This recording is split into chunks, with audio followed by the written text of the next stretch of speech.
Good afternoon, Chris. Welcome to Ridge Haven's 10th anniversary reunion interview, sit down, talk. You're officially here. Hello, how are you doing, sir? Thanks. Yeah, I'm doing pretty well. It's MLK Junior Day, so. All right, man. This is it. We made it. I don't know how we made it, but we made it. 10 years later, our pastor left. Yeah. Some of our friends left, but we're still hanging as just us and yeah, exactly. One other person, Devin Andrews, but that's all we have. Well, we work with what we got, so can't complain. What's funny is all my friends I met, Jack,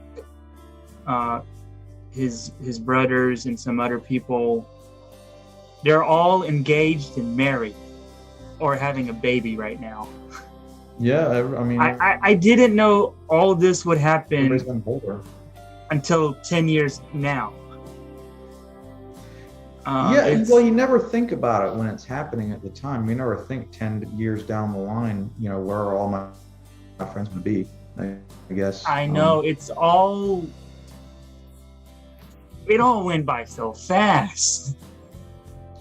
Yeah, I was actually thinking earlier about this meeting, about the talk about Ridge Haven. I was thinking, I've got memories going back to going to their camp, from even before that, really. The first time I ever went there, I think was 4th grade. So that would have been the early to mid 2000s. And that was they had a day camp where everybody drops you off and, kids they do Bible lessons, they do all these team events and, all sorts of fun stuff. And,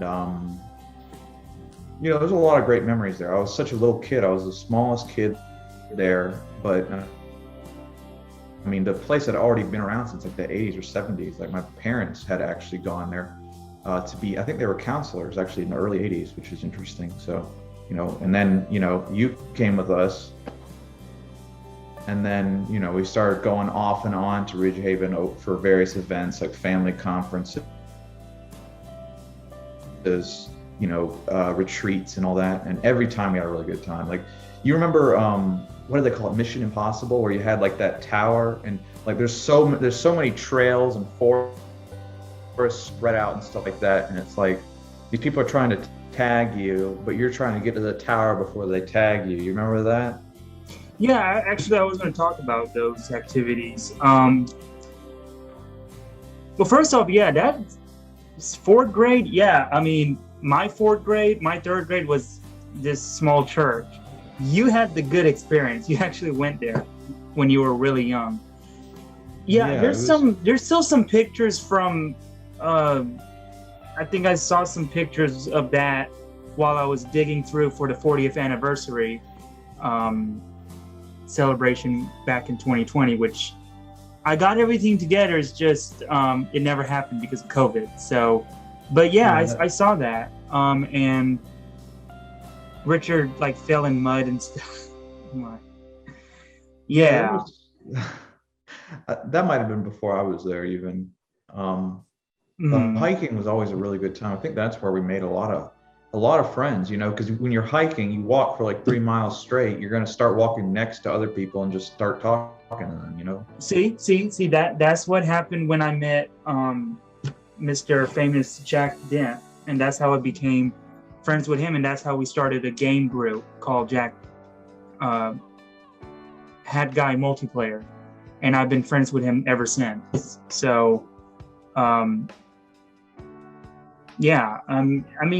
that's really incredible. I told you, Ridge Haven is a place where you make friends and you stay friends as long as possible. Some kind of ditched you. Some started cussing on Twitter. I'm not going to tell their names, but they started doing that. Yeah, well, it's people that grow. That's the real youth group. Yeah, that's inevitable when you meet new people. The thing is, when you put yourself out there, you're going to make enemies no matter what.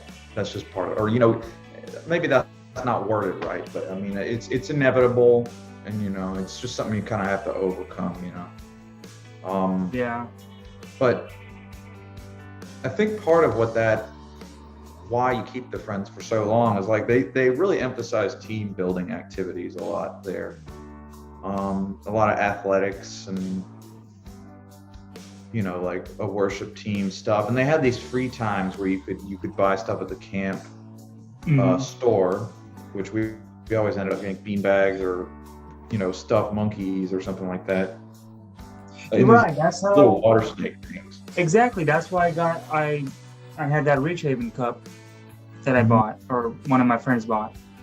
They always had carpet balls. I would actually build a carpet ball set. Like it's not that hard to build it. All you have to do is get some wood but we can do that. We can actually make one day. But what I really want to try is Gaga Ball.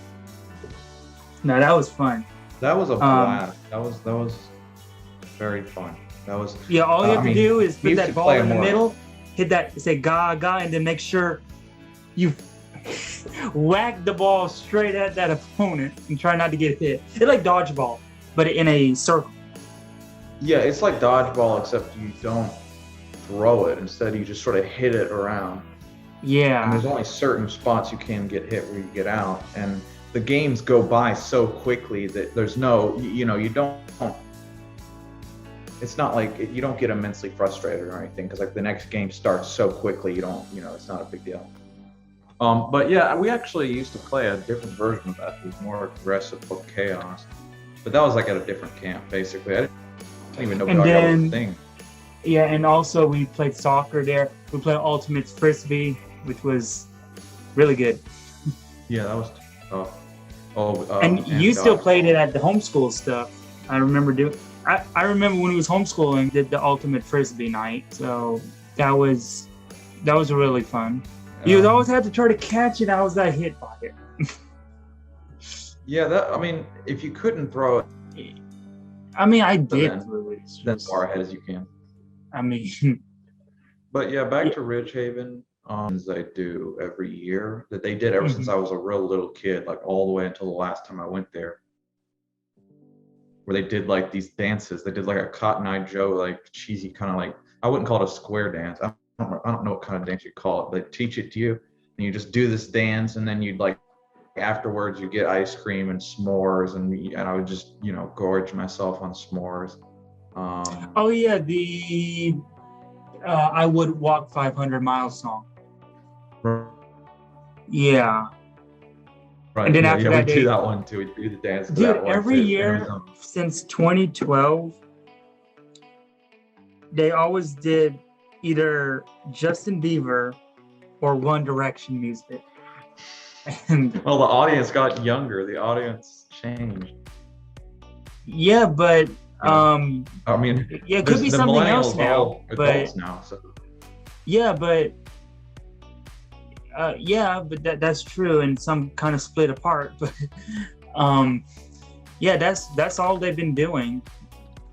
When I was there, they could play different music now, but that was fun. And then Cheer One, which you just drank, and I drank also. That was I got this every single day at Ridgehaven. Every day. Well, okay, so you know how in the wintertime you get thirsty a lot, and you be in the vending machine after all these activities. I always got that. That was pretty cool. Yeah. Refreshing. Very refreshing. After a lot of North Carolina's drink. I wish they sold it here in the store, but they don't. You really do. I got these from Cracker Barrel. Oh, okay. Yeah, they were like $1.79. I figured they'd be a lot. Yeah, it's pretty good. I think this one, it says this is a real bottle, so it says made with real cane sugar. So this could be the official one. Mm-hmm. Quality since 1917, and we just passed 2017, so I don't think the quality is so good now. It was 4 years ago. That's like longer than it the expiration. We just date passed for, like, a copyright. 2017, so that's when I turned 20. So Yeah. we or 19. Wow. Oh, no wonder I saw something like 100 years of cheering. But yeah, and even before Rich Haven, Richard, I remember that was before I went to Rich Haven. Richard took you guys, and one time for my first time, he took you to like Americus, somewhere near, close locally, like Cordele or something. Was that, you mean? Some retreat, some small winter retreat. Oh, yeah. I don't remember exactly where it was. Camp Grace. There was Camp Grace, and then there was this other place we'd always go to. Dude, I think my first time going to a retreat with Richard in Northgate was 2009. I think the same year I did homeschooling with you, and we both started homeschooling. You started and I started, and I don't know. I that's when I first met Pastor Glenn from Perry, and that's all I can remember. And we watched like some movies and a lot of Star Trek or Star Wars movies. Oh yeah, that was. I remember even after Youth Brew, we always watched that with Rick. You're right. That's right. We'd watch Star Trek or something like that. Usually, every time before we went home after even when everybody left, Richard let us stay a little bit later and watch that. But those were the good old days, man. And then you left for college, and then things kind of started to die down a little bit. But I mean, it is what it is, and we're here celebrating today. Yeah. Good times. It's been, even going before Rich Haven, it's like we've been doing stuff for almost 20 years now. It's like, because I mean, I've been actually doing a lot of stuff even after, so yeah. And we just want to make a great big thanks to Richard Smith. That's right. Thanks for all a great big thanks for all your help. That's right. What it would have been 2000 until 2018. 2015. I wrote. Okay, this is what I wrote. I wrote, Dear Pastor Smith. Yeah, it would have been earlier than that. Yeah, this is like from the early 2000s to mid 2010. Yeah. Yep, and we all signed it right there. Even you signed it. Devin signed it. I signed it. Mary and Jack Herding signed it. Yeah, that was what I need to do is mail it to him. That would be a good idea. Yeah. I really, it would have been really good yesterday if he actually came. Not just for reunion, but also that'd be great for me and you or anybody else who would like to go visit to actually talk to him, because it looks like we lost a lot of contact from everybody.